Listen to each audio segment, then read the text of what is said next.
शनिवार व्रत कथा। शनि साढ़े साती, शनि ढैया, शनि दोष निवारण और शनि ग्रह शांति हेतु की जाती है।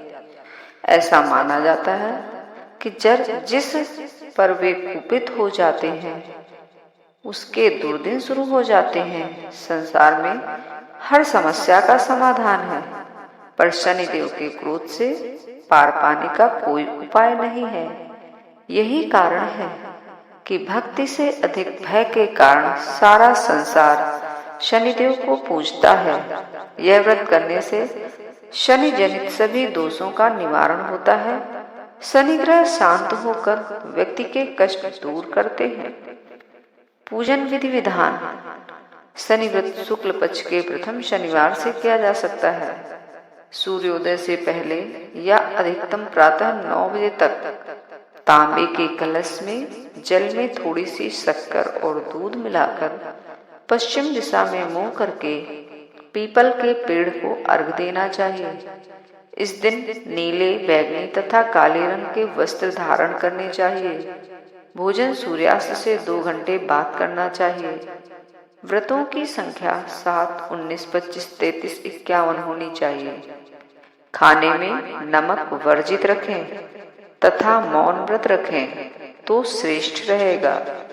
मछलियों को इस दिन दाना देना अति श्रेष्ठ है। काले घोड़े की नाल की अंगूठी पहनना भी शुभ होता है। कम से कम एक ऐसा पौधा व्रत के दिन अपने हाथ से लगाएं जिस पर काले, नीले या बैंगनी पुष्प आते हों। शनि व्रत से कुछ सीमा तक राहु दोष भी दूर होता है। आकाश मंडल का अवलोकन शनि ग्रह को संतुलित करने में मदद करता है। ऋणग्रस्त व्यक्ति के लिए इस दिन काली गाय जिसके सींग न हो तथा जो बिन ब्याई हो को घास खिलाना अति शुभ माना जाता है।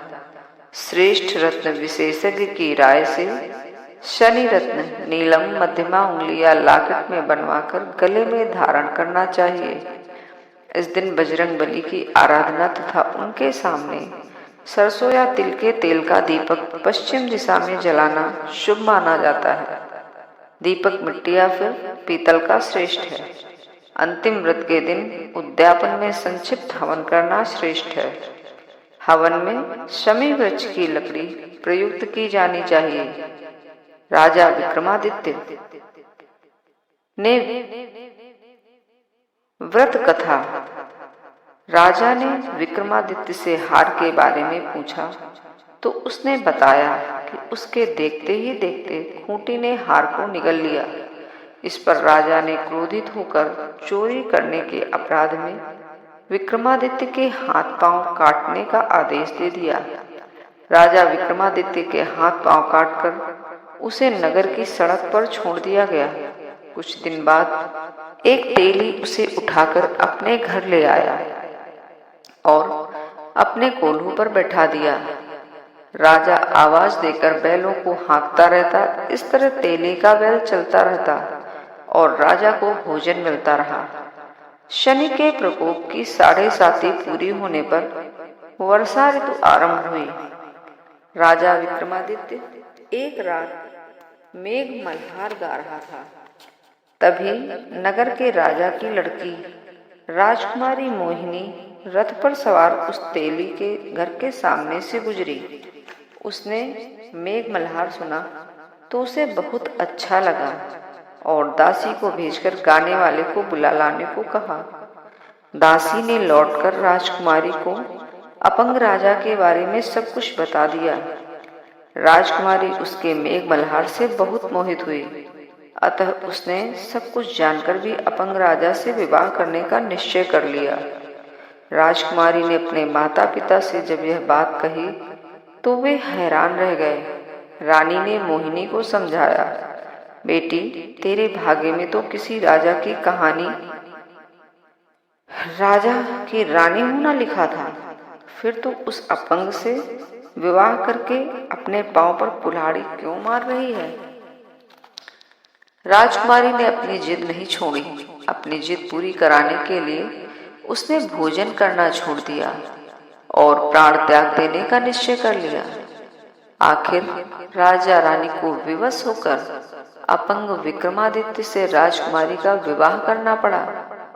विवाह के बाद विक्रमादित्य और राजकुमारी तेली के घर में रहने लगे। उसी रात स्वप्न में शनिदेव ने राजा से कहा, राजा, तुमने मेरा प्रकोप देख लिया। मैंने तुम्हें अपने अपमान का दंड दिया है। राजा ने शनिदेव से क्षमा करने को कहा और प्रार्थना की, हे शनिदेव, आपने जितना दुख मुझे दिया है अन्य किसी को मत देना। शनिदेव ने कुछ सोचकर कहा, राजा, मैं तुम्हारी प्रार्थना स्वीकार करता हूँ। जो कोई स्त्री पुरुष मेरी पूजा करेगा, शनिवार को व्रत करके मेरी व्रत कथा सुनेगा, उस पर मेरी अनुकंपा बनी रहेगी। प्रातः काल राजा विक्रमादित्य की नींद खुली तो अपने हाथ पांव देखकर राजा को बहुत खुशी हुई। उसने मन ही मन शनिदेव को प्रणाम किया। राजकुमारी भी राजा के हाथ पांव सही सलामत देखकर आश्चर्य में डूब गई। तब राजा विक्रमादित्य ने अपना परिचय देते हुए शनिदेव के प्रकोप की सारी कहानी सुनाई। सेठ को जब इस बात का पता चला तो दौड़ता हुआ तेली के घर पहुंचा और राजा के चरणों में गिरकर क्षमा मांगने लगा। राजा ने उसे क्षमा कर दिया, क्योंकि यह सब तो शनिदेव के प्रकोप के कारण हुआ था। सेठ राजा को अपने घर ले गया और उसे भोजन कराया। भोजन करते समय वहां एक आश्चर्यजनक घटना घटी। सबके देखते देखते उस खूंटी ने हार उगल दिया। सेठ जी ने अपनी बेटी का विवाह भी राजा के साथ कर दिया और बहुत से स्वर्ण आभूषण, धन आदि देकर राजा को विदा किया। राजा विक्रमादित्य, राजकुमारी मोहिनी और सेठ की बेटी के साथ उज्जैनी पहुंचे तो नगरवासियों ने हर्ष से उनका स्वागत किया। अगले दिन राजा विक्रमादित्य ने पूरे राज्य में घोषणा कराई कि शनिदेव सब देवों में सर्वश्रेष्ठ हैं। प्रत्येक स्त्री पुरुष शनिवार को उनका व्रत करे और व्रत कथा अवश्य सुने। राजा विक्रमादित्य की घोषणा से शनिदेव बहुत प्रसन्न हुए। शनिवार का व्रत करने और व्रत कथा सुनने के कारण सभी लोगों की मनोकामनाएं शनिदेव की अनुकंपा से पूरी होने लगी। सभी लोग आनंद पूर्वक रहने लगे। जय शनिदेव।